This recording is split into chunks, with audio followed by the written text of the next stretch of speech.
Yo, what's up mga pare ko? Hindi maganda to, malala para kay Kai Sotto. 6 months magpapaalam itong si Kai sa Japan B-League. At paniguradong out na nga rin itong si Kai Sotto sa parating na Asia's Rising Star Game sa B-League. At di lang yan mga pare ko, damay. Pati itong papalapit na first window ng FIFA Asia Cup Qualifier this February mga pare ko.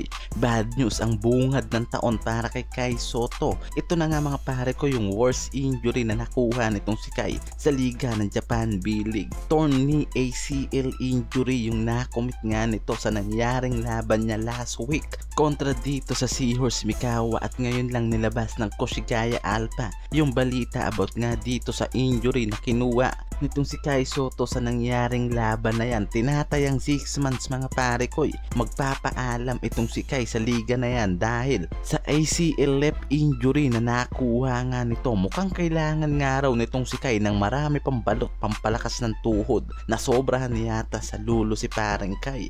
Pero sobrang ganda pa naman nga raw sana ng panimula para sa Koshigaya Alpha yung ginawa nitong si Kai Sotto natin. Meron siyang 13.8 points, 9.5 rebounds, kasama yung 2 assists and 1.2 blocks per game ngayon, na mas tumaas nga raw sana. Pero ito nga lang, maagang pinutol yung kasiyahan ng mga fans nitong si Kai dahil panibago na namang injury yung nakuha nito. Last FIBA OQT mga pare ko, nakakuha na rin to ng injury kontra sa Georgia, and as we remember mga pare ko, talaga nga naman na hindi maganda yung nagiging injury na nakukuha nito. At ngayon nga 6 months mga pare ko, mawawala itong si Kai Sotto sa Koshigaya Alpha dahil hindi nga raw talaga biro yung injury nito ngayon. At isa sa mga delikado mga pare ko dahil tuhod yung humina at nadalihan ng litid nga raw itong si Kai Sotto, kaya talagang matagal-tagal and kailangan nga raw ng diagnose itong si Kai Sotto sa injury na to. Kaya naman panigurado nga raw na magmimiss na rin itong si Kai sa parating na Rising Star sa B-League, na isang araw sana sa inaabangan ng maraming fans itong si Kai.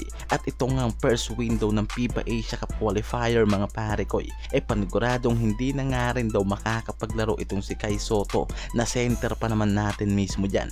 Kung kailan nga raw buo na yung magandang lineup nitong si Coach Tim Cone para sa Gilas, saka pa nagkaroon ng problema itong big man center natin na si Kai. But anyway, paniguradong merong second plan nga raw itong si Coach Tim sa bagay na yan. Matagal-tagal mawawala itong si Kai Sotto natin and more than a half year, and mas mabuti na rin na makapagpahinga nga raw itong star natin na si Kai Sotto. And huwag natin kalimutan na isama sa dasal natin itong kalagayan ngayon itong si Kaiju.